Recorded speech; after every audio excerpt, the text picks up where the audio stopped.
Before we start, I want you to imagine something for me. Imagine waking up every day knowing the whole kingdom already decided who you must be. Imagine every girl in Westland being taught to dream of becoming a princess, while the one girl who actually is a princess spends her whole life wishing she were anything else. That girl was me. People think royalty is gowns, crowns, and easy days. But the truth, it's 1,000 eyes watching your every step. It's a list of rules longer than your own thoughts. It's smiling when you want to run, and standing tall when your heart feels small. Sometimes I'd look at the women in the town laughing, buying bread, arguing over prices, living freely. And I'd wonder what it feels like to belong to your own life. If you knew the truth about my kingdom, you'd never believe I once tried to escape it. But this is the story of how a princess became a runaway, and how a single night changed everything. I wasn't supposed to be here. The market at Riversend was loud and messy and full of people who didn't care about titles or bloodlines. That's exactly why I loved it. I pulled my worn brown cloak tighter around my shoulders and kept my head down. My blonde hair was tied back in a simple braid, nothing like the elaborate styles they forced on me at the castle. No jewels, no silk, no guards following 3 steps behind. Just me, pretending to be someone else for a few stolen hours. The smell of fresh bread mixed with roasted meat and something sweet I couldn't name. Vendors shouted about their goods. Children ran past, chasing a dog. A woman laughed so loud it made me smile. This was real life, the kind I never got to see from behind castle walls. I stopped at a stall selling sweet meadow cakes, small round things made with crushed oats, honey, and dried fruits. The old woman behind the counter smiled at me like I was just another customer. 2 silver for 3 love, she said. I handed over the coins and took a bite right there. Sweet and warm and simple. Perfect. Then someone crashed into me from behind. I stumbled forward, nearly dropping the cakes. Strong hands caught my arms and steadied me before I hit the ground. Careful, a low voice said. I looked up and found myself staring at a woman in royal armor. She was tall, broad-shouldered, with short black hair and dark brown eyes that looked like they'd seen too much.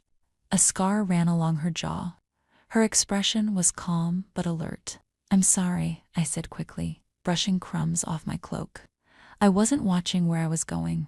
Neither was the boy who ran past you, she replied. Her voice was steady, controlled. Are you hurt? No, I'm fine. Thank you. She studied me for a moment, just long enough to make my heart beat faster. Not because I was afraid, because something about her felt different, solid, real. Good, she said simply, then stepped back. I wanted to say something else, anything to keep her there a little longer, but a group of soldiers called out to her from across the market. Sir Althea, we're ready to move. Sir Althea, a knight. She gave me a small nod, then turned and walked away. I watched her go, her armor catching the afternoon light. I didn't even know why I cared, but I did. 3 days later, I stood in the throne room trying not to look as miserable as I felt. My aunt, Queen Marin, sat on the throne looking every bit the ruler she was. Silver crown, deep blue robes, hands folded in her lap like she held the weight of the entire kingdom without effort. I wore a gown I hated, pale gold silk that restricted my breathing and made me feel like a decoration instead of a person. My hair was pulled up with pins that dug into my scalp. Denna, my aunt said, her voice echoing slightly in the large stone room. I've made a decision regarding the northern trade route. I already knew what was coming. Some mission, some duty, some reason to remind me I wasn't just a woman, but a symbol of House Valestra. You'll travel to the borderlands to oversee the new agreements with the eastern villages. It's important work. Delicate. Of course, Your Majesty, I said, keeping my voice neutral. You'll need proper protection. The roads aren't safe lately. Bandits have been bolder. The heavy doors at the far end of the room opened. I heard boots on stone. I've chosen your escort personally, my aunt continued. Someone I trust completely. I turned to see who was walking toward us. My breath caught. It was her, the knight from the market. Sir Althea of Ironford. She walked with purpose, her armor polished and formal now. She stopped a respectful distance away and bowed to the queen, then to me. When she straightened, our eyes met. I saw the exact moment she recognized me. Her expression didn't change much, just a slight widening of her eyes, a pause in her breathing. I couldn't help it. I smiled, just a little. Princess Denna Valestra, my aunt said, gesturing toward me. This is Sir Althea of Ironford. She arrived in Westland a few weeks ago and has already proven herself invaluable. She'll be your protection on this journey. Althea's jaw tightened slightly. She was clearly trying not to react. It's an honor, Your Highness, she said, her voice as steady as it had been in the market. The honor is mine, Sir Althea, I replied, keeping my tone formal even though I wanted to laugh at the absurdity of it all. The girl in the market, the princess in the throne room. She must have thought I'd lied to her, but I hadn't. Not really. I'd just been the version of myself I wished I could be all the time. My aunt continued talking about the journey, the route, the timeline. I barely heard any of it. All I could think about was the way Althea was standing so carefully, so correctly, like she was afraid one wrong move might break something. I wondered if she was angry or confused, or maybe just disappointed. When the meeting ended, Althea bowed again and left without looking at me. I stood there in my heavy gown, feeling more trapped than ever. The courtyard was busy the next morning. Horses stamped their hooves. Servants loaded supplies onto the carts. Guards checked their weapons and adjusted their armor. I stood near the stone steps, dressed in travel clothes that were still far too fine for my liking. At least they let me braid my hair simply. Althea was near the horses, checking saddles and speaking quietly to another guard. She hadn't looked at me once since arriving. I walked over slowly, my boots crunching on the gravel. Sir Althea, I said. She turned, her expression neutral. Professional, Your Highness. I wanted to explain, I started. There's nothing to explain, she said quickly. You're the princess. I'm your protection. That's all that matters. Her tone wasn't cold exactly, but it wasn't warm either. It was the voice of someone putting distance between us. I wasn't lying to you in the market, I said quietly, stepping closer so the others wouldn't hear. I just wanted to be normal for a few hours. She finally looked at me properly. Those dark brown eyes studied my face like she was trying to figure out if I was telling the truth. I understand, Your Highness, she said after a moment. Denna, I corrected. When it's just us, call me Denna. Her expression softened just slightly. That wouldn't be appropriate. I don't care about appropriate, I do. We stared at each other for a long moment. I could see the conflict in her eyes. Duty versus something else. Something she wouldn't let herself name. We should leave soon, she said, breaking the silence. The road to Mooncrest takes 2 days if the weather holds. I nodded, knowing I'd lost this round. She helped me onto my horse without another word. Her hands were steady and careful, like she was handling something fragile. We rode out of the castle gates just as the sun cleared the eastern hills. For guards rode with us, but Althea stayed close to my side. The city streets were already awake. Vendors setting up stalls, children running errands, workers heading to the docks. I watched it all, wishing I could stop and walk among them again. Althea noticed. You really do prefer the market to the castle, don't you? I glanced at her, surprised she'd spoken first. Every single time, I admitted. She didn't smile, but something in her expression eased, just a little. Maybe this journey wouldn't be as silent as I'd feared. We camped that first night in a clearing just off the main road. The guards set up a perimeter while Althea built the fire herself, her movements efficient and practiced. I sat on a fallen log and watched her work. She didn't speak much, just nodded when the guards reported and kept her attention on practical things. One of the younger guards brought us bowls of hearthroot stew from the pot they'd been cooking.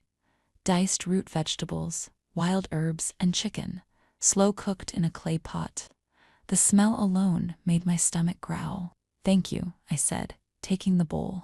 Althea accepted hers with a quiet nod and sat on the opposite side of the fire. Not close, but not far either. We ate in silence for a while. The stew was good, finished with a little forest honey that made it taste both savory and sweet at the same time. "Do you always travel like this?" I asked eventually, needing to break the quiet. She looked up from her bowl. "Like what?" "So carefully, so controlled." "It's my job to be careful," she said simply, "even when you eat." That almost got a smile, especially then. You never know when trouble might come.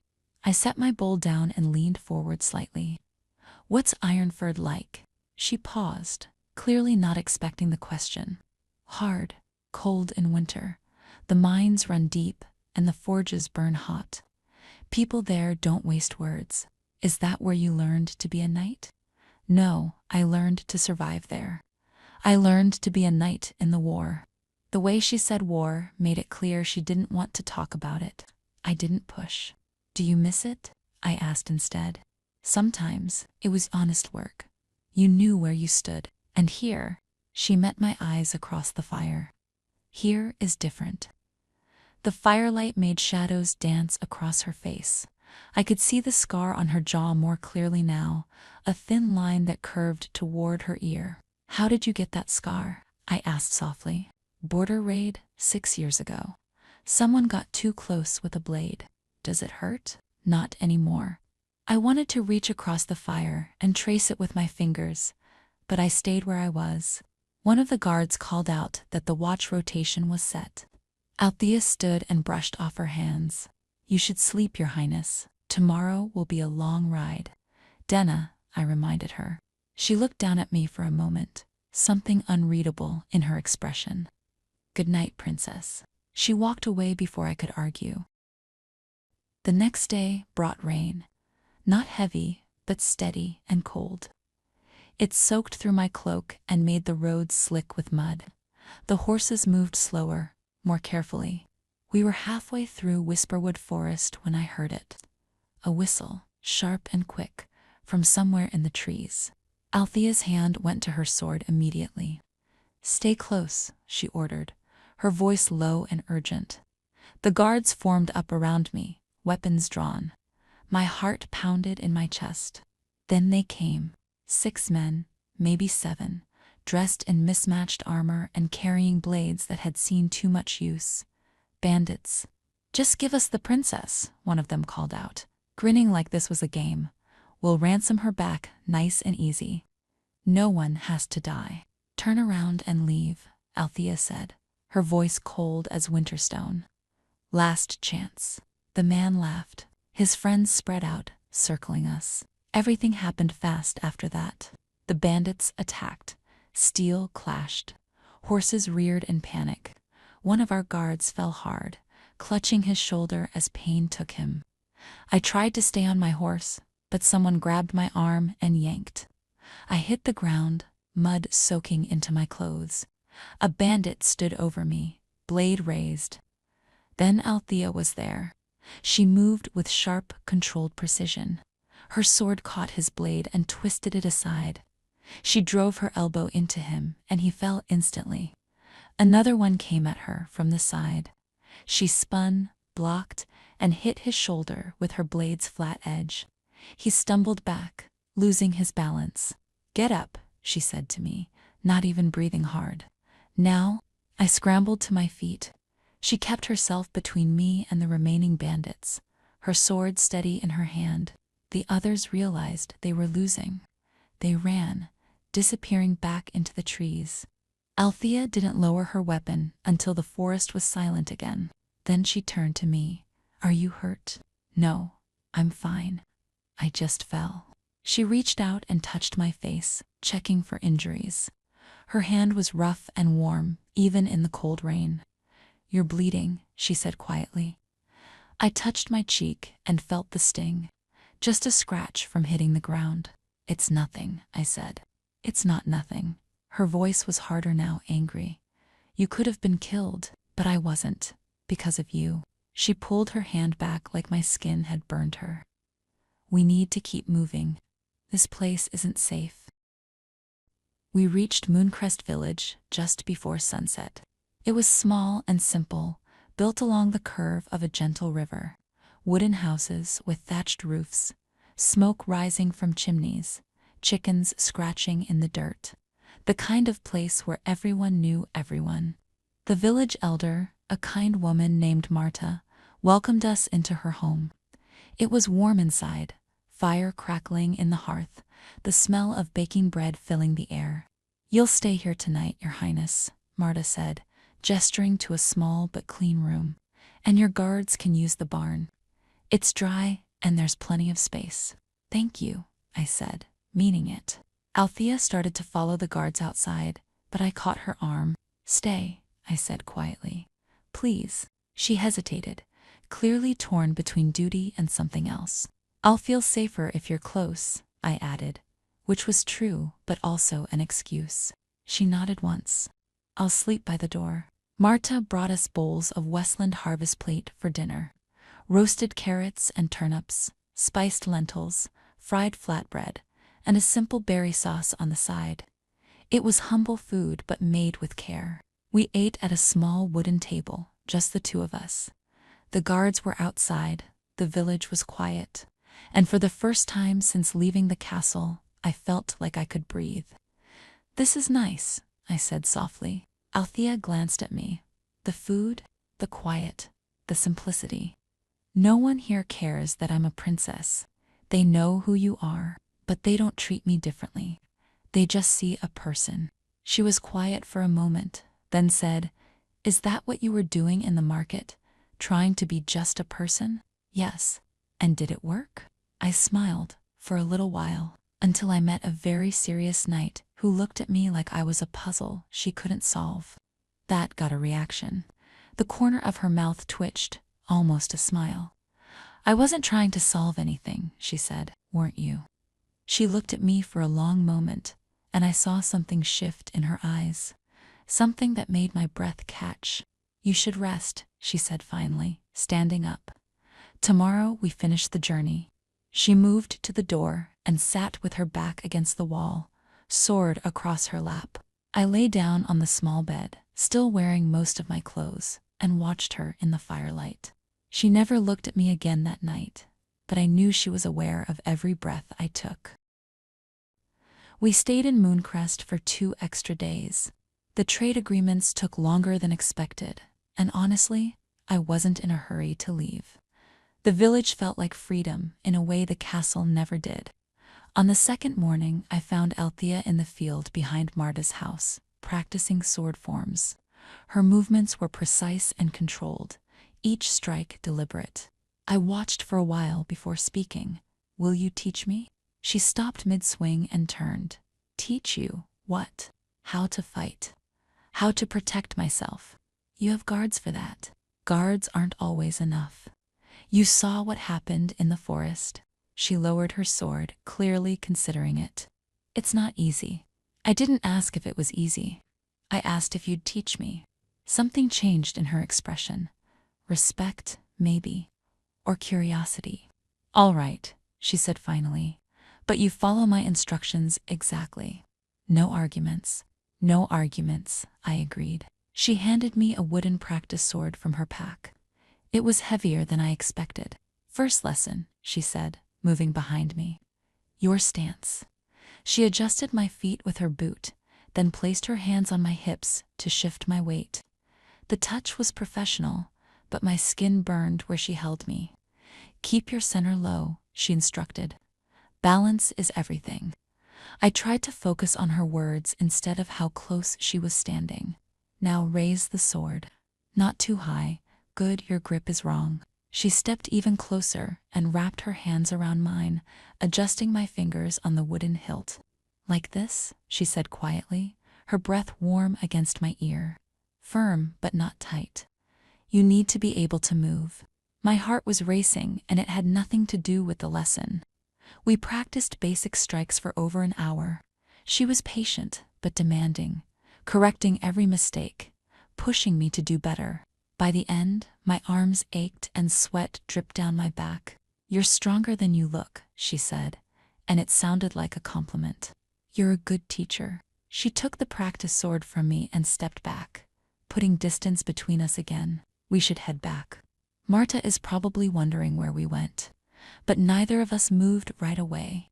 We just stood there in the field, breathing hard, looking at each other like we were both trying to figure out what was happening between us. On our last evening in Mooncrest, I convinced Althea to walk with me along the river. The guards stayed behind at Marta's house. It was just the two of us, the setting sun painting the water gold and orange. "I don't want to go back," I admitted, picking up a smooth stone and tossing it into the current. "To the castle, to that life, the rules, the expectations, the constant performance of being Princess Denna Valestra." Althea walked beside me, hands clasped behind her back. "What would you do instead?" "This, live in a place like Mooncrest, grow vegetables, bake bread, talk to people without worrying about protocol. Be normal." "You're not normal, though. You were born into House Valestra. That's not something you can just walk away from." I stopped walking and turned to face her. "Why not?" She looked genuinely surprised by the question. "Because your people need you. Because you have responsibilities." "What about what I need?" "What you need doesn't change what you are." Her words stung, even though I knew she didn't mean them cruelly. She was just being honest. "Is that how you see me?"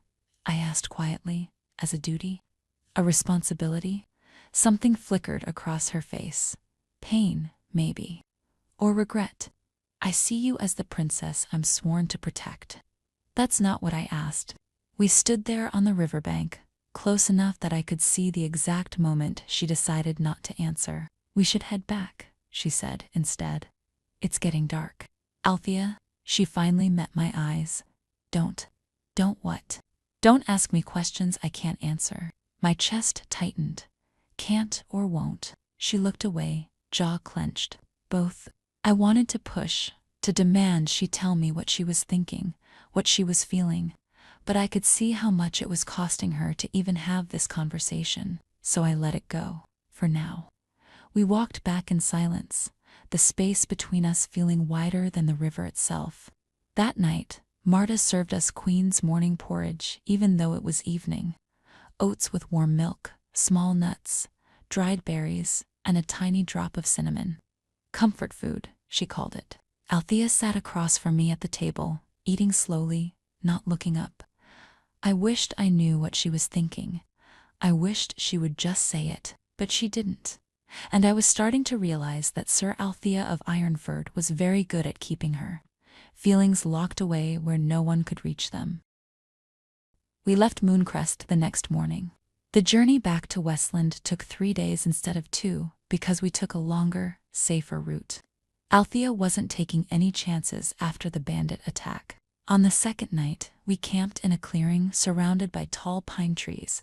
The guards set up their tents while Althea and I sat by the fire. She'd been quiet all day, more quiet than usual. "Did I do something wrong?" I asked finally, unable to take the silence anymore. She looked up from sharpening her sword. "No." "Then why won't you talk to me?" "I am talking to you." "Not really, you're answering questions. That's different." She set down the whetstone and met my eyes. "What do you want me to say?" "The truth. Whatever you're thinking right now." She was quiet for a long moment. Then she said, "I'm thinking that this assignment is more complicated than I expected." "Complicated how?" "You know how." My breath caught. She was finally admitting it. "Not directly, but close enough." "And that scares you," I said softly. "It should scare you too." "It doesn't." She shook her head slowly. "You don't understand what you're risking." "I understand perfectly. I just don't care." Denna, my name on her lips, sent warmth through my entire body. She so rarely used it. "You're the heir to Westland's throne. I'm a knight. There are lines we cannot cross. Lines other people drew, not us." Those lines exist for good reasons. Do they? Or do they just exist to keep people like me locked in cages, made of duty and expectation? She stood abruptly and walked to the edge of the clearing, her back to me. I followed her. Althea, please look at me. She turned slowly in the moonlight. Her face looked carved from stone, but her eyes, those dark brown eyes, showed everything she was trying to hide. I can't give you what you want, she said, her voice rough. I won't risk your future for something that can never be. You don't know that it can never be. Yes, I do. I've lived long enough to know how the world works. People like you marry for alliances and produce heirs.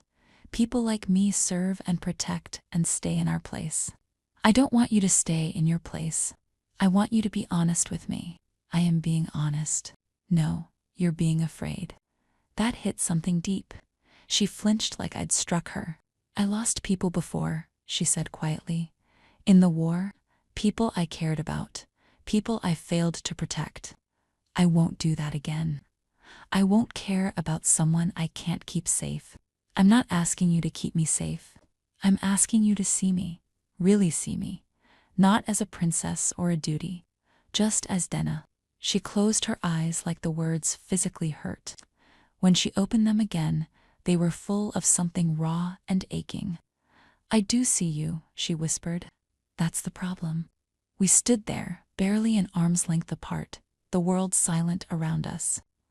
I reached up slowly and touched her face, tracing the scar along her jaw. She didn't pull away. What are we doing? She asked, her voice breaking slightly. I don't know. But I don't want to stop. She caught my hand gently and lowered it. We have to. Why? Because if we don't stop now, I won't be able to later. My heart was pounding so hard I thought she must be able to hear it. Then don't stop. For one breathless moment, I thought she might kiss me. I could see the want in her eyes, the way her gaze dropped to my lips. But then she stepped back, breaking the moment. Go back to the fire, Denna, please. It wasn't a command, it was a plea. So I went, even though every part of me wanted to stay. We reached Westland Castle 3 days later. The moment we rode through the gates, everything changed. Althea became Sir Althea again, formal and distant. I became Princess Denna, smile in place, back straight. The masks went back on. My aunt greeted us in the throne room, pleased that the trade agreements were successful. She thanked Althea personally for keeping me safe. Althea bowed deeply and said all the right things. She didn't look at me once. That night, I stood at my window and stared out at the city below. Somewhere out there, people were living simple lives, loving who they wanted, being free. I pressed my forehead against the cold glass and tried not to cry. A soft knock on my door made me turn. Come in, I called, expecting my handmaiden. But it was Althea. She stood in the doorway, still in her armor, looking uncertain. I shouldn't be here, but you are. She stepped inside and closed the door quietly behind her. I wanted to make sure you were all right. I'm fine. You're a terrible liar. That surprised a laugh out of me. So are you. She almost smiled. Almost. I meant what I said by the river, she said quietly. About the lines we can't cross. I know. But I also can't stop thinking about you. The words hung in the air between us. I can't stop thinking about you either, I admitted. She crossed the room slowly and stopped in front of me. This close, I could see the exhaustion in her eyes, the conflict. This is impossible, she said. I know. We can't. I know. She reached up and touched my face, her rough fingers gentle against my skin. Then why does it feel like the only thing that makes sense? I didn't have an answer. I just leaned into her touch and closed my eyes. We stood like that for a long moment, not kissing, not crossing that final line, just existing in the same space, breathing the same air. I should go, she finally whispered. I know. But neither of us moved. 2 weeks passed in careful distance. Althea attended her duties. I attended mine. We saw each other in hallways and during meals in the Great Hall, but always with others present. Always proper. It was driving me insane. Then one morning, I couldn't take it anymore. I found her in the training yard, working through sword forms with the other guards. "Sir Althea," I called out, "I'd like to continue my lessons." She stopped mid-swing and turned. The other guards looked between us, curious.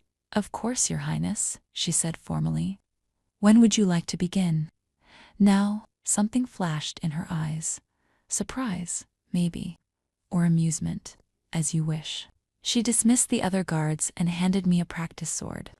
We moved through the basic forms I'd learned in Mooncrest, her corrections gentle but firm. After an hour, we were both breathing hard. She called for a break and we sat on a stone bench near the wall. "You've improved," she said, taking a drink from her water skin. "I've been practicing in my chambers, with a broom handle." That got a real smile. Small, but genuine. A broom handle. It was all I had. The guards won't let me keep a real sword in my room. Probably wise. We sat in comfortable silence for a moment. Then I said quietly, "I miss talking to you." Really talking. Her smile faded. "Denna, I know lines we can't cross. You've said it enough times that I've memorized it. Then why do you keep pushing?" "Because I think those lines are hurting both of us." She looked down at her hands. "What do you want from me?" "Time. Just time. Away from the castle, away from the eyes and expectations. A few hours where we can be honest with each other. That's dangerous." "I don't care." She was quiet for a long time. Then she said, "There's a place in the forest, about an hour's ride north. Very few people know about it." My heart jumped. "Tomorrow, before dawn. Wear simple clothes. Tell no one." "I won't." She stood and offered me her hand to help me up. When our fingers touched, she held on just a moment longer than necessary. "This is a mistake," she said softly. "Probably, but I'm going to make it anyway." The next morning, I slipped out of the castle before the sun rose. I wore a plain brown dress and cloak, my hair in a simple braid. No jewels, no crown, nothing that marked me as royalty. Althea was waiting at the stable, with 2 horses already saddled. "Ready?" she asked. "Yes." We rode in silence through the sleeping city and out into the countryside. The sky was just starting to lighten, painting everything in shades of gray and purple. True to her word, about an hour later we reached a clearing deep in the forest. A small stream ran through it, and wildflowers grew in scattered patches. It was beautiful and completely private. We dismounted, and Althea pulled a wrapped bundle from her saddlebag. I brought food. She spread a blanket on the ground and unpacked iron-furred ember bread, cheese, dried fruit, and a flask of water. Simple food, but made special by the setting. We sat across from each other and ate slowly, neither of us rushing. "How did you find this place?" I asked. "I was scouting patrol routes when I first arrived in Westland, came across it by accident. It felt peaceful, so I remembered it. It's perfect." We finished eating and she packed everything away. Then she just sat there, looking at me. "What?" I asked, suddenly self-conscious. "You look different like this. More like the girl I met in the market." "This is who I really am. The other version is just performance." "I know." She moved to sit beside me instead of across from me, close enough that our shoulders almost touched. "Tell me something true," I said. "Something you've never told anyone." She considered it for a moment. "I'm tired of being a soldier. I've fought in too many battles, seen too many people die. Sometimes I dream about putting down my sword and never picking it up again." "What would you do instead?" "I don't know. Build things, maybe. Work with my hands in a way that creates instead of destroys." "That sounds nice." "Your turn. Tell me something true." I took a breath. "I've never been in love before. Never even been attracted to anyone, until I met you in that market." She turned to look at me, her expression serious. "Denna, I know what you're going to say, but it's still true." She reached out slowly and tucked a loose strand of hair behind my ear. Her fingers lingered against my cheek. "This can't go anywhere," she said softly. "I know. You'll marry some prince or duke. Form an alliance. That's your future. Maybe. But right now, in this moment, I'm here with you. That's enough." She leaned closer, her forehead almost touching mine. "Is it?" "It has to be." We sat like that, breathing the same air, existing in a space that felt separate from the rest of the world. She didn't kiss me. We both knew that once we crossed that line, there would be no going back, but the wanting was there, heavy and real between us. We met in the forest clearing 3 more times over the next 2 weeks. Each time felt stolen and precious. We talked about everything. Her childhood in Ironford, my mother who died when I was young, our fears and hopes and the lives we wished we could live. We trained with swords. She taught me defensive moves, how to read an opponent, when to strike, and when to wait. And we sat close, sometimes holding hands, sometimes just existing in comfortable silence. It wasn't enough, but it was more than I'd ever had before. Then, everything changed. I was in a council meeting with my aunt and her advisors when a messenger arrived. He carried a sealed letter with a royal crest I didn't recognize. My aunt read it in silence, her expression carefully neutral. Then she looked at me. "Denna, please stay after the meeting. The rest of you are dismissed." My stomach dropped. Something was wrong. When everyone else had filed out, my aunt set the letter on the table between us. "A proposal of marriage has arrived. From Prince Kieran of Northmere." The words hit me like a physical blow. What? Northmere is a powerful kingdom. An alliance with them would secure our borders and strengthen our trade routes. The council believes this is an excellent opportunity. I don't want to marry Prince Kieran. I don't even know him. That's irrelevant. This is about Westland's future, not your personal preferences. I stood up, anger flooding through me. So I'm just a piece to be traded, a tool for alliances. My aunt's expression softened slightly. "You're the heir to the throne, Denna. This is your duty. My duty is to be miserable for the rest of my life. Your duty is to your people. And right now, they need this alliance. Northmere's support could prevent war. You understand what that means." I did understand. I understood perfectly, and I hated it. "How long do I have?" I asked, my voice hollow. "The prince will arrive in 1 week for a formal courtship. If all goes well, the wedding will be in 3 months. 3 months, 12 weeks, 90 days. The numbers felt impossibly small. "May I be excused, Your Majesty?" My aunt nodded. "I'm sorry, Denna. I truly am. But this is the way things must be." I walked out of the council room on shaking legs. I made it to my chambers before the tears started. I needed to see Althea. I needed to tell her before anyone else did. I found her in the barracks cleaning her armor. She looked up when I entered and immediately stood. "Denna, you shouldn't be here if anyone sees." "I don't care." My voice broke. "I need to talk to you." She saw my face and her expression shifted to concern. "What happened?" "I'm getting married." The words hung in the air between us. All the color drained from her face. "A proposal came today from Northmere." My aunt accepted it. She just stared at me, processing. Then she sat down heavily on the bench, like her legs wouldn't hold her anymore. "When?" she asked. "He arrives next week. The wedding is in 3 months.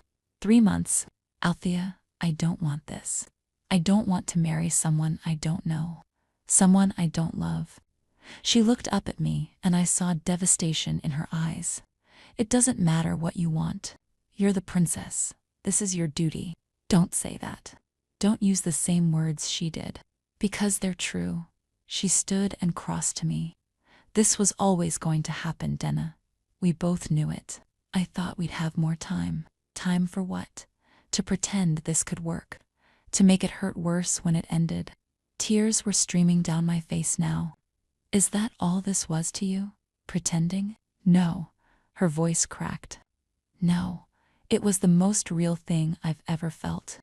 And that's why it has to end now, before we destroy each other. I don't want it to end. She reached up and cupped my face in her hands. Neither do I, but we don't have a choice. There's always a choice. Not for us. You're the heir to Westland. I'm a knight sworn to protect you. Those are facts we can't change. I grabbed her wrists, holding her hands against my face. Then let's run away. Leave Westland. Go somewhere no one knows us. You know I can't do that. Why not? Because you're needed here. Your people need you. And I won't be the reason you abandon them. So you're just going to let me go? Marry someone else? Pretend this never happened? She pulled me close, pressing my forehead against hers. I'm going to do my duty, same as you. Even if it kills me. We stood there, holding each other, both of us crying now. This wasn't how it was supposed to end. We'd barely even begun. The next week was torture.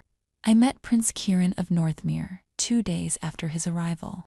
He was handsome in a conventional way, with golden hair and blue eyes, and the kind of confident smile that came from never being told no. He was also kind, genuinely kind, which somehow made everything worse. Princess Denna, he said, bowing formally, it's an honor to meet you.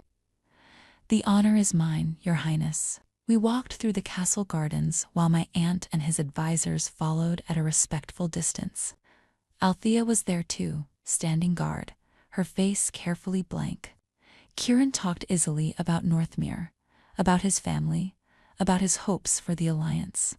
He asked me questions about Westland, about my interests, actually seeming to care about the answers. Under different circumstances, I might have liked him, but all I could think about was Althea, standing 10 paces behind us, watching me promise my life to someone else. That night, I couldn't sleep. I pulled on my cloak and slipped out of my chambers, moving through the dark castle corridors by memory. I found Althea on the battlements, staring out at the city below. You shouldn't be here, she said, without turning around. I know. If someone sees us together, let them. She finally looked at me. Denna, stop, please. I can't just accept this and move on like you mean nothing to me. I have to mean nothing to you. That's the only way this works. I moved closer until I was standing right beside her. Is that what you want? For me to forget you? What I want doesn't matter. It matters to me.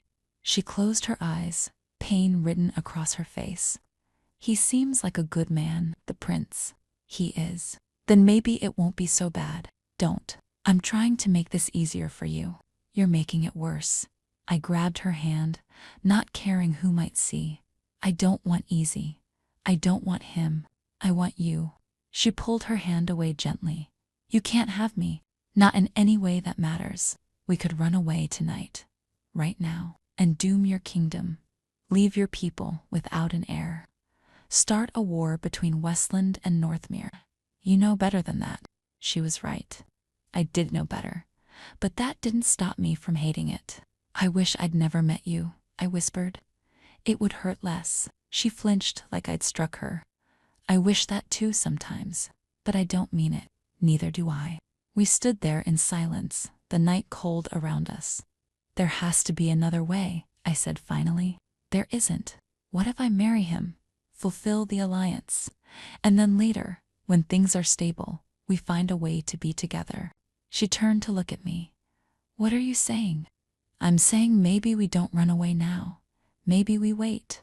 Play the game. And when the time is right, we leave together. I could see her mind working, considering it. That's years away, Denna. If it even works at all. But it's something. A plan. A hope. Better than just accepting defeat. She was quiet for a long moment. Then she said, if we do this, if we make this plan, you have to follow through with the marriage. You have to make it real, at least publicly. I know. And I have to watch you build a life with him. Pretend to be happy. I know. That might destroy us both. Or it might save us. She looked at me with something like wonder in her eyes. You're really willing to do this? Marry him. Wait possibly years. Risk everything. just for the chance that maybe someday we could be together. Yes. Why? Because you're worth it. Because what we have is worth it. Because I'd rather have hope and pain than nothing at all. She reached out and traced my jawline with her fingers. You're either the bravest person I've ever met or the most foolish. Probably both. That got a real smile. Sad, but real. Then we make a plan, she said. Carefully, quietly. And we wait for the right moment. Together. I kissed her then. Just once, soft and gentle and full of promises we might not be able to keep. When we pulled apart, she rested her forehead against mine. This is going to hurt, she whispered. I know. We might fail. I know, but we try anyway. The week before my wedding, I barely saw Althea. She'd requested a shift change, putting distance between us. Smart, but it felt like losing a limb. Prince Kieran and I spent time together every day. Walks in the garden, meals in the Great Hall, conversations about the future. He was patient and respectful, never pushing for more than I was willing to give. One evening, we sat in the castle library. He was reading reports from Northmere, while I pretended to look at a book about trade routes. Can I ask you something? He said suddenly. I looked up, of course. Are you happy? About the marriage, I mean. The question caught me off guard. That's a complicated question. He set down his papers and turned to face me fully. I know this wasn't your choice. It wasn't mine either, really. Our families decided this would benefit both kingdoms. That's how these things work. It doesn't have to be miserable, though.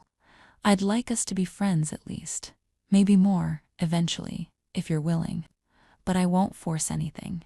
His honesty made my chest ache. He deserved better than someone who could never love him the way he might want. You're a good man, Kieran, I said softly. But my heart isn't available. Not in the way you might hope. He was quiet for a moment, studying my face. Is there someone else? I hesitated, then decided on partial truth.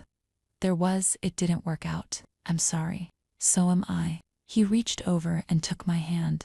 Not romantically, just kindly. Then we'll be friends who happen to be married. We'll do our duty to our kingdoms. And maybe someday it won't hurt as much.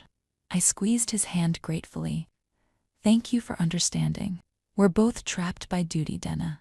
Least we can do is be kind to each other about it. That night, Althea finally came to my chambers. It was late, well past midnight.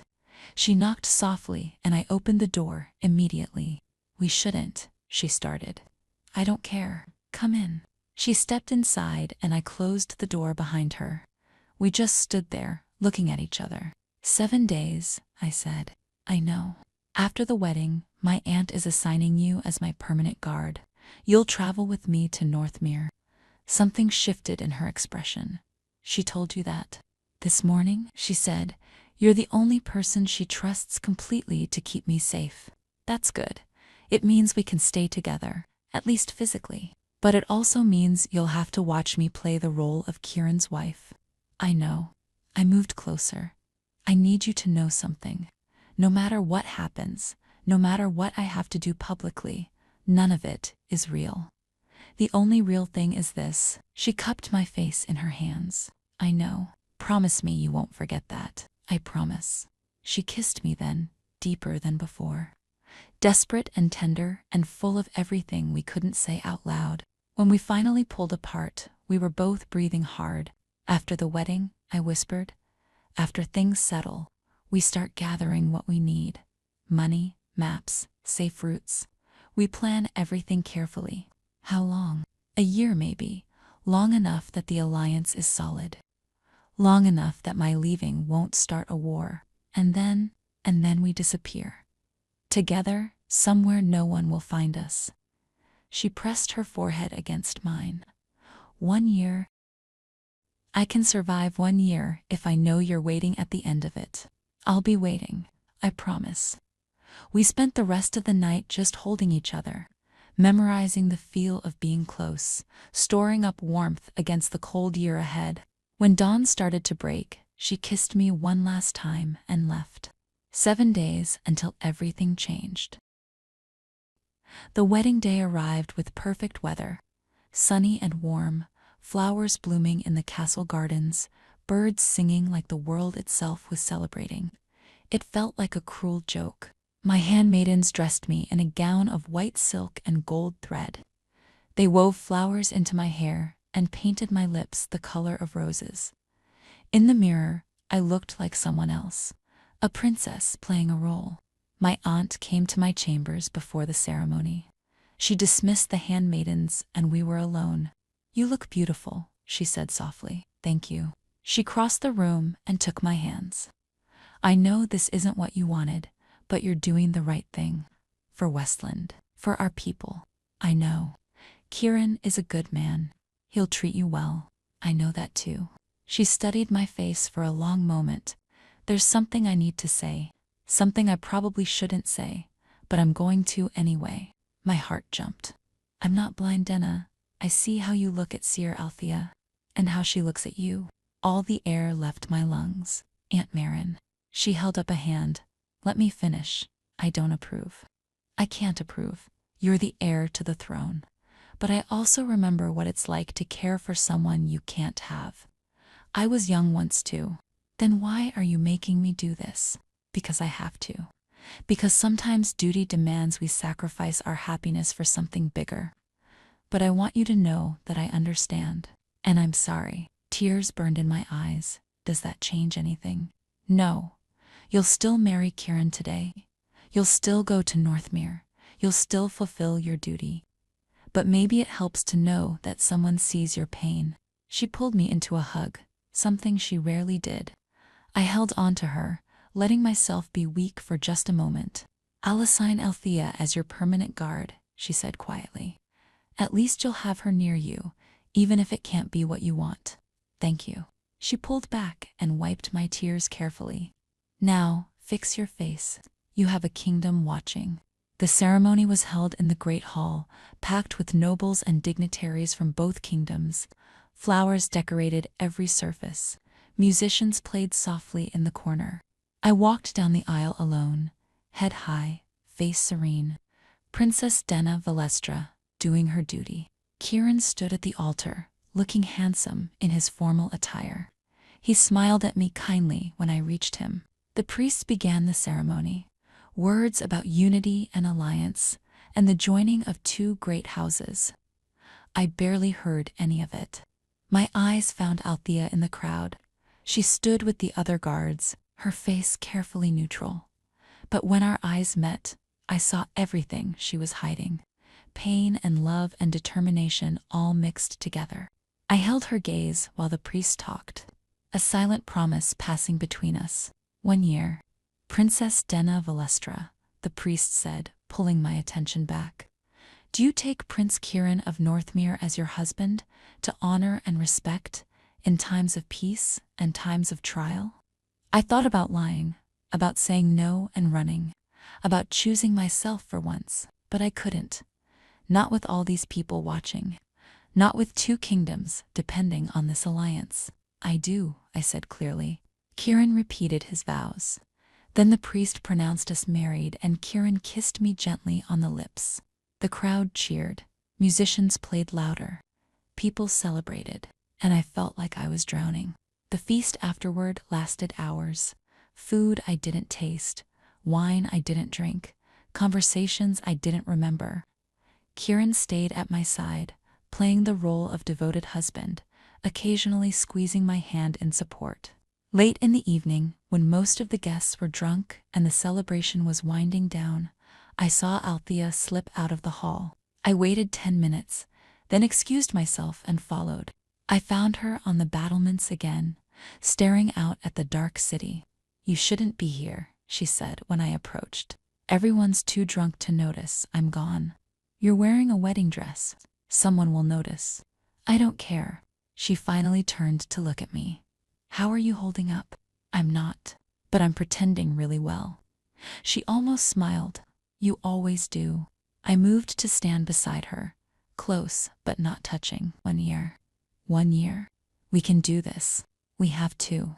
Below us, the city was quiet, peaceful, people sleeping in their homes, unaware of the sacrifice being made for their safety. I should go back, I said eventually, before someone comes looking. Yes, but neither of us moved. Althea, yes. I love you. She closed her eyes, breathing through the words. I love you too. It was the first time either of us had said it out loud. Remember that. When this year gets hard, remember that I love you. I will. I walked back to the celebration, back to my new husband, back to the life I'd chosen for duty instead of love. But I carried those 3 words with me like armor. 3 days after the wedding, the Queen made her announcement. We were gathered in the throne room, my new husband beside me, advisors and guards arranged formally around the space. Sir Althea of Ironford, my aunt said, her voice carrying authority. I am assigning you as Princess Denna's permanent protector. You will accompany her to Northmere and ensure her safety at all times. Althea bowed deeply. It would be my honor, Your Majesty. Kieran leaned over and whispered to me, That's the knight who protected you during your trade mission. Yes, good choice. She seems very capable. She is, I said neutrally. My aunt continued, You'll leave for Northmere in 2 days. Prince Kieran, your father expects you to return with your bride promptly. The people of Northmere are eager to meet their new princess. Of course, Your Majesty, Kieran said. After the announcement, we spent the rest of the day preparing. Servants packed my belongings, selected which guards would travel with us, organized supplies for the journey. Althea supervised everything with quiet efficiency. She barely looked at me, maintaining perfect professional distance. That night, Kieran and I dined alone in the chambers we now shared. It was awkward, both of us trying to figure out how to exist in this new reality. The journey to Northmere takes about a week, he said, cutting into his Rivercrest pan-seared trout. Fresh fish with salt, pan-seared in butter, with lemon herbs and boiled greens on the side. We'll stop at several villages along the way. Let people see you. That sounds fine. He set down his fork. Denna, we need to talk about sleeping arrangements.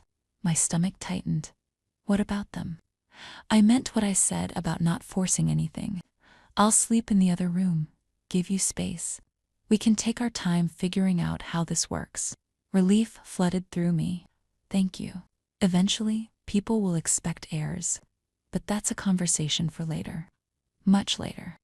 I appreciate your patience. We're friends, remember. Friends don't pressure each other. After dinner, he kissed my cheek gently and retired to the adjoining chamber. I sat alone in the main room, staring at the fire. A soft knock made me turn. Althea stood in the doorway. I'm here for evening guard duty, she said formally. Come in. She stepped inside, but stayed near the door. Where is the prince?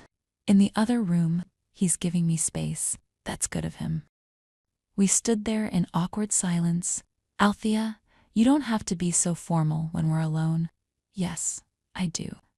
It's the only way I can do this without breaking. Her honesty cut through me. I'm sorry. Don't be. We chose this path. Both of us. Doesn't make it easier. No, it doesn't. She moved to her post by the door, sword at her side, face carefully blank. The perfect guard. I wanted to cross the room and hold her. Tell her it would be okay. But I couldn't. So I went to bed alone, knowing she was standing watch just outside my door, close enough to hear if I needed her, but impossibly far away in every way that mattered. We left for Northmere 2 days later. The journey took us through rolling hills and small farming villages. People came out to see their new princess, offering flowers and well wishes. I smiled and waved like I was supposed to. Kieran rode beside me, playing the devoted husband. Althea rode behind us with the other guards, silent and watchful. On the 3rd night, we stopped at an inn in a small town. The innkeeper was honored to host royalty and gave us his best rooms. Kieran and I shared a suite again, him in one chamber, me in another. Althea took a room down the hall with the guards. After everyone settled for the night, I couldn't sleep. I pulled on a cloak and slipped out of my room, moving quietly through the dark hallway. I found Althea's door and knocked softly. She opened it immediately, already dressed. "Denna, what are you doing? I needed to see you." She glanced down the hall, checking for witnesses, then pulled me inside quickly. "This is dangerous," she said. "I know. If someone sees, they won't." Her room was small and simple. A bed, a chair, a window overlooking the street. Nothing like the luxury I was used to. "How are you managing?" she asked quietly. "I'm surviving, barely." "The prince is being kind?" "Too kind. It makes me feel guilty." She sat on the edge of the bed and I joined her. Not touching, just close. "We've been married 3 days, and I already hate it," I admitted. "How am I supposed to do this for a year?" "One day at a time. Focus on the plan, on the end goal. What if we can't do it? What if a year turns into 2, then 5, then forever?" She turned to look at me. "Then we adjust the plan. But we don't give up. Never give up. Promise me." "I promise." We sat in silence for a moment. Then she said, "There's something I need to tell you about Northmere." "What?" "I've been there before. Years ago, during the border conflicts. I know the city layout, the surrounding areas. That will help when we plan our escape. You're already thinking about routes. I've been thinking about nothing else."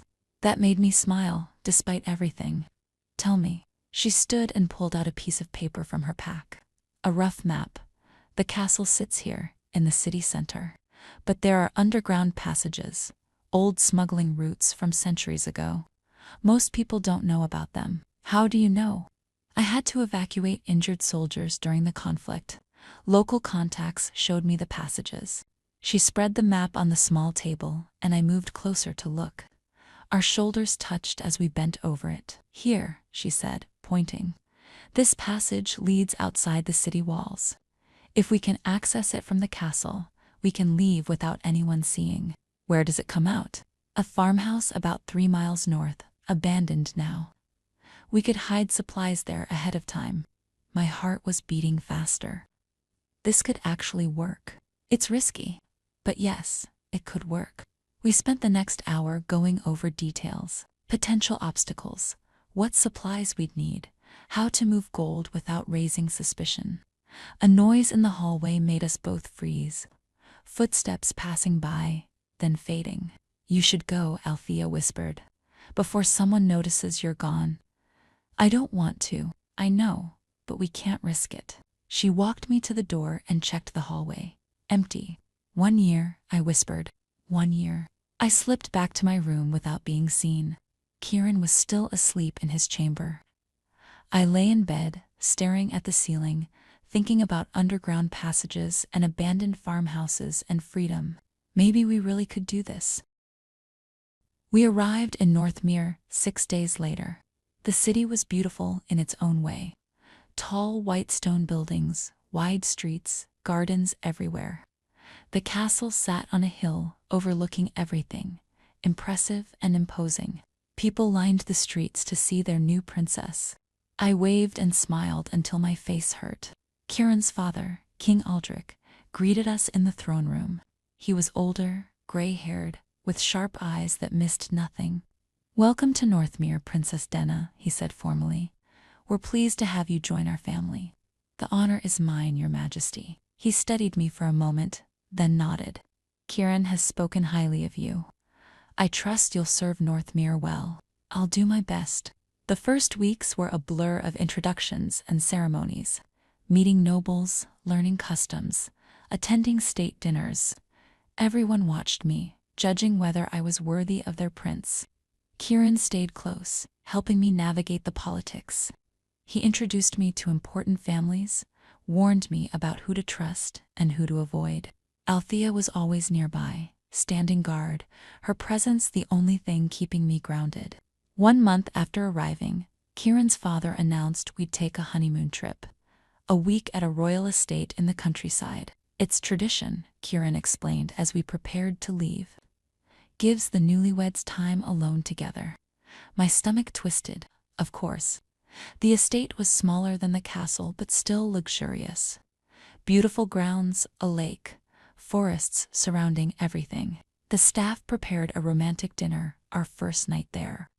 Candles, wine, sweet meadow cakes for dessert made with crushed oats, honey and dried fruits. Kieran poured us both wine and raised his glass. To our future. To our future, I echoed. He drank heavily that night, more than I'd seen before. By the time we retired, he was clearly drunk. I'm sorry, he said, words slurring slightly. I know you don't love me. I thought maybe wine would make it easier, Kieran. It's okay, I understand. You're doing your duty, so am I. He stumbled toward his room. I just need to sleep. We'll talk in the morning. He passed out almost immediately, still fully clothed on top of his bed. I stood there for a moment, feeling sorry for him. Then I realized this might be my only chance. I slipped out of the suite and found Althea standing guard in the hallway. He's asleep, I whispered. Drunk, he won't wake up for hours. Understanding dawned in her eyes. Denna, please, we might not get another chance like this. She glanced at the other guard stationed at the far end of the hall. Too far to hear us? My room, she whispered. 5 minutes. I waited, counting slowly, then walked casually down the hall like I was just stretching my legs. I slipped into her room, unseen. She was waiting, already closing the curtains, locking the door.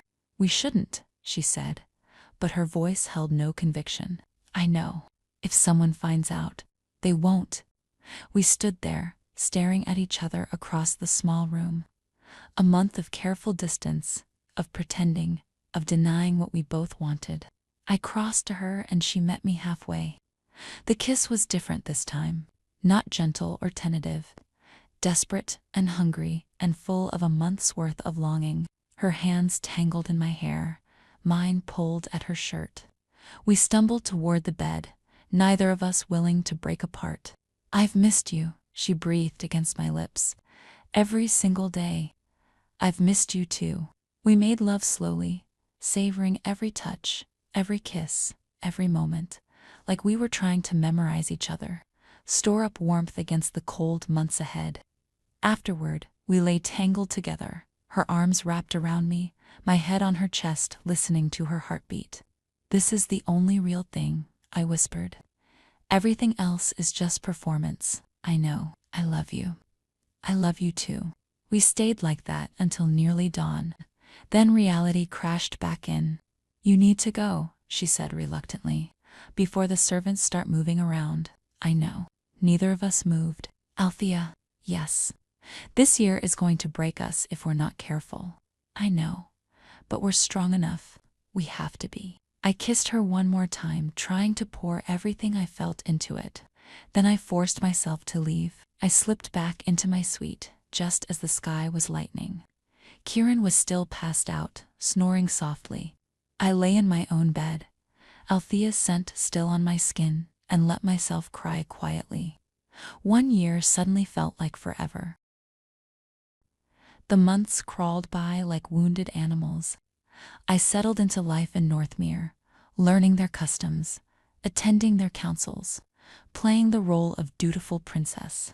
Kieran and I developed a comfortable friendship built on mutual understanding and quiet kindness.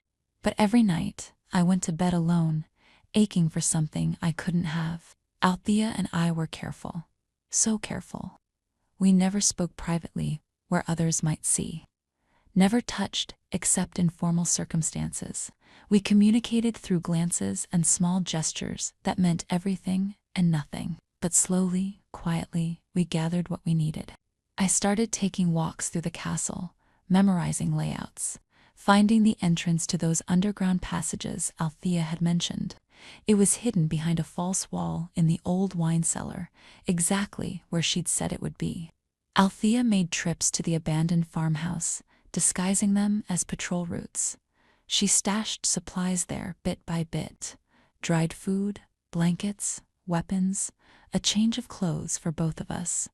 I diverted gold from my personal treasury in small amounts. Not enough that anyone would notice, but enough that over months it added up to something significant. We were building our escape piece by careful piece. 6 months after arriving in Northmere, King Aldrich summoned me to his study.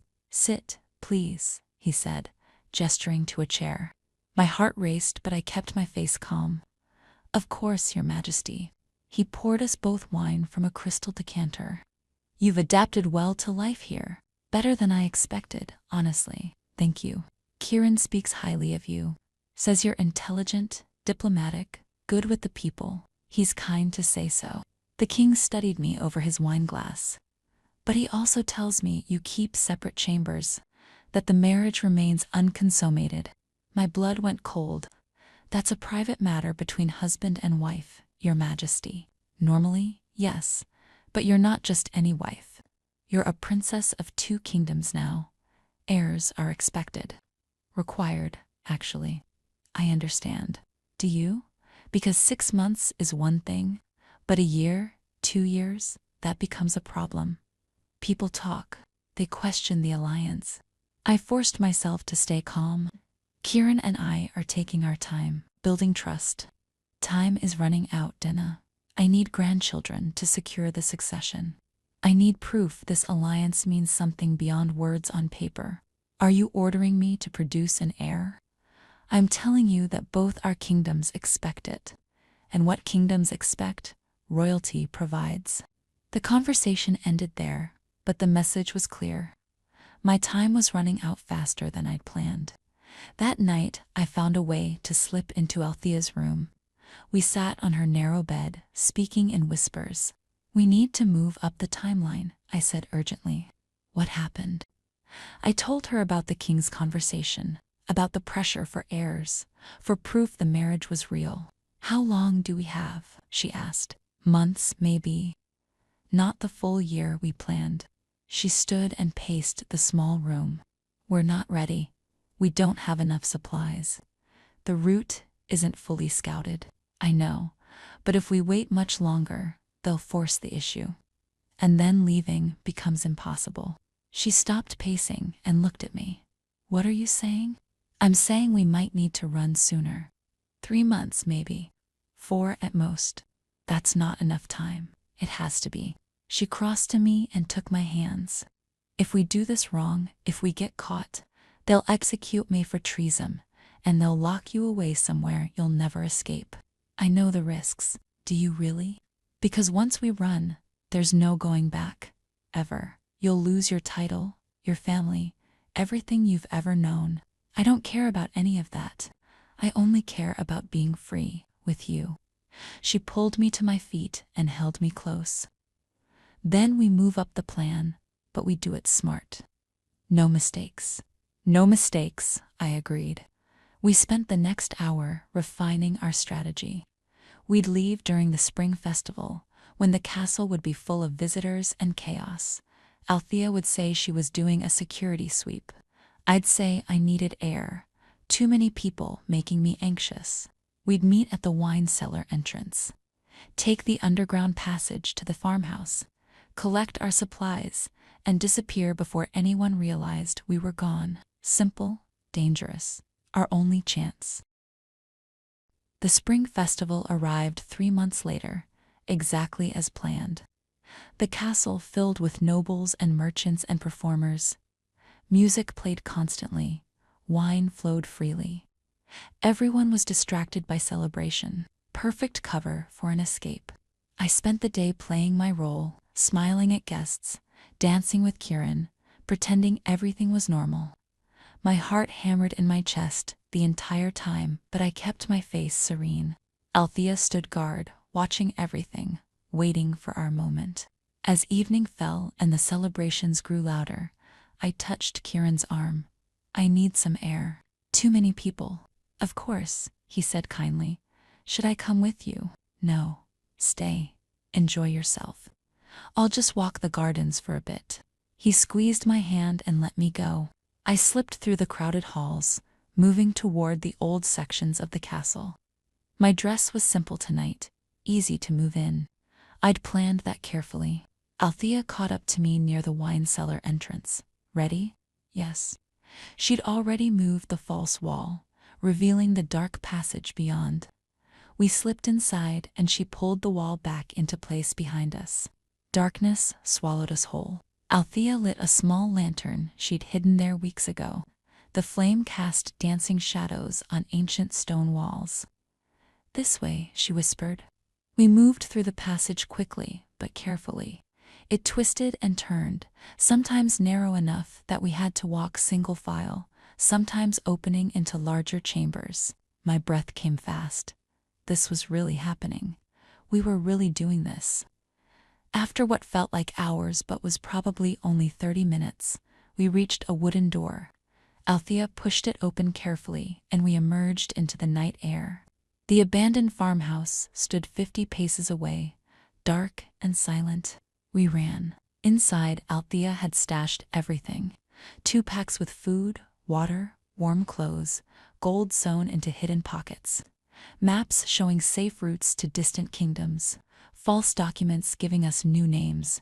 We changed quickly, stripping off our royal clothes and putting on simple traveler's garments. I braided my hair tightly and covered it with a worn scarf. Althea removed any identifying marks from her armor, leaving only a plain sword. "Last chance to change your mind," she said quietly. I looked at her in the dim lamplight, this woman who'd become everything to me, who I was throwing away a kingdom for. "I've never been more sure of anything," I said. She kissed me then, hard and fierce.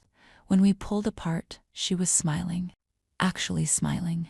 Then, "Let's go be free." We left the farmhouse and walked into the dark forest beyond.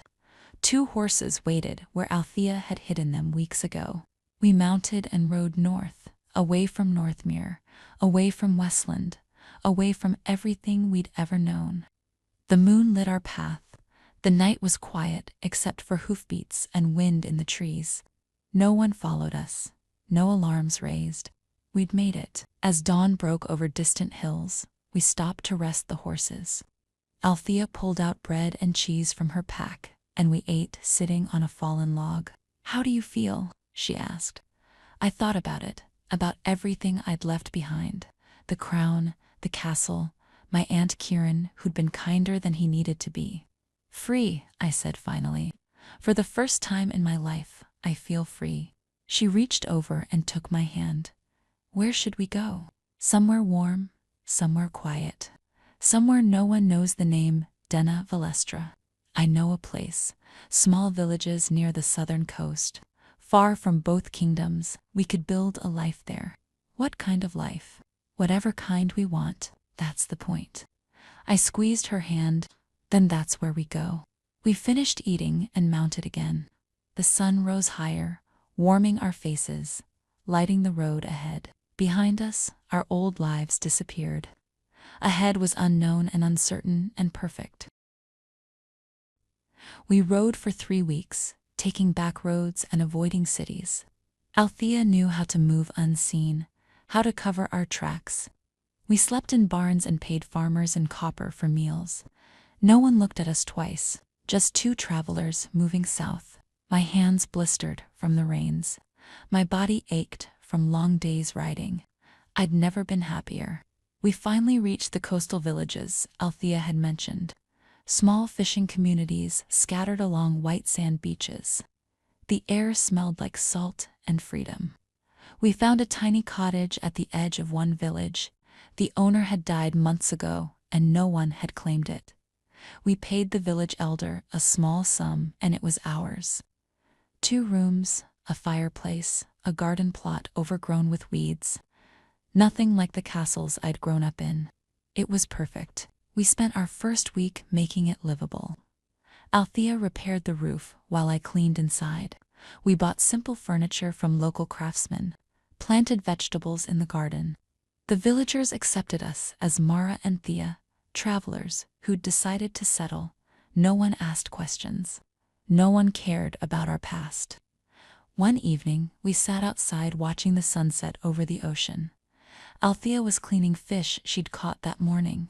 I was kneading dough for Ironford ember bread, the kind she'd taught me to make with coarse flour, warm water, a pinch of salt, baked on hot stones.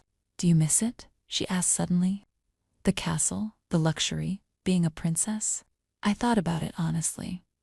Sometimes I miss my aunt, and Kieran strangely. He was a good friend. Any regrets? Only that we didn't do this sooner. She looked over at me, fish knife paused in her hand. Really? Really, I spent 32 years living a life that wasn't mine, playing a role everyone else wrote for me. Now I get to decide who I am. And who are you? I smiled. I'm still figuring that out. But I know I'm Denna, who loves Althea. Denna, who's learning to fish and garden and bake bread. Denna, who's happy. She set down the knife and crossed to where I sat. Her hands were wet and smelled like fish, but I didn't care. She cupped my face and kissed me softly. I love you, she said. I love you too. Life settled into a comfortable rhythm after that. Althea worked with the village fishermen, her strength and experience making her valuable. I helped the healer, using the medical knowledge I'd learned in Westland's court. We grew vegetables and baked our own bread. We walked along the beach at sunset. We made love in our small cottage with the windows open, ocean breeze cooling our skin. Sometimes traders brought news from the distant kingdoms. We learned that my disappearance had caused a brief scandal. King Aldrich had accused Westland of breaking the alliance. My aunt had claimed I'd been kidnapped.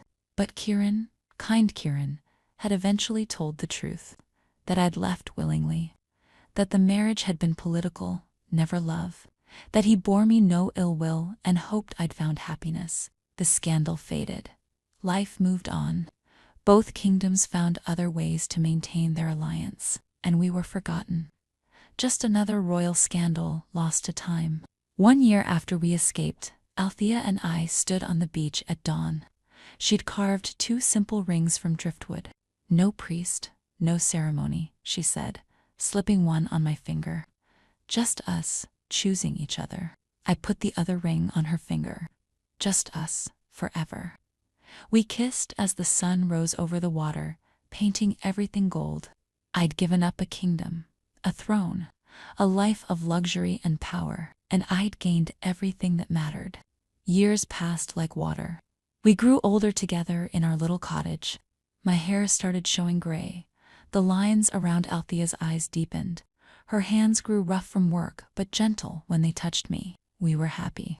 Truly, deeply happy.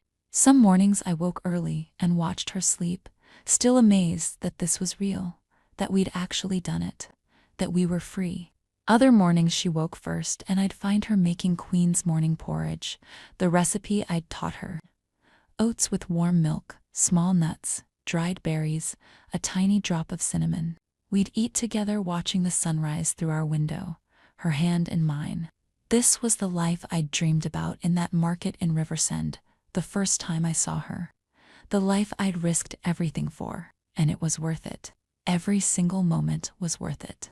Sometimes I thought about my aunt, wondered if she'd known all along what I would choose, if she'd let me go on purpose, her final act of love. I liked to think she had, that somewhere in Westland she was glad I'd found happiness. Althea and I never returned to either kingdom. We never reclaimed our old names. We stayed Mara and Thea, the women who lived in the cottage by the sea, and we were happy, so impossibly, perfectly happy. On quiet evenings, when we sat by our fire, Althea sometimes asked if I had any regrets. My answer was always the same, only that I didn't find you sooner. She'd smile and pull me close, and we'd sit in comfortable silence, listening to the waves crash against the shore. 2 women who'd given up everything to have each other. 2 women who'd found that love was worth more than any crown.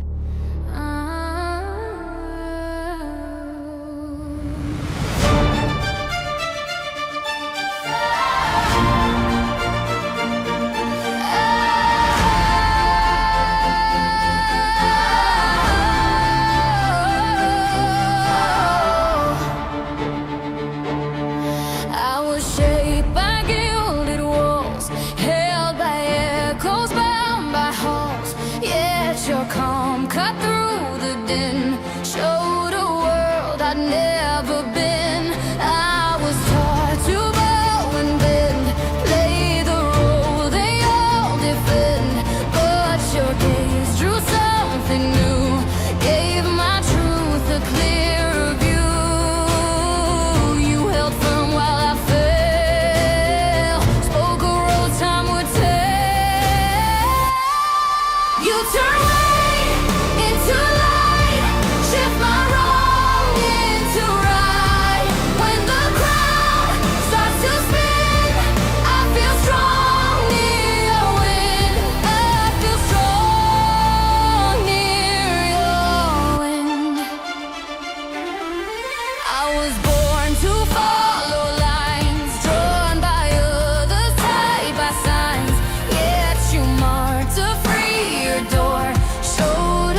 Thank you for watching Sapphic Story Hour. Please like, subscribe, and share your thoughts in the comments. Until next time, bye bye.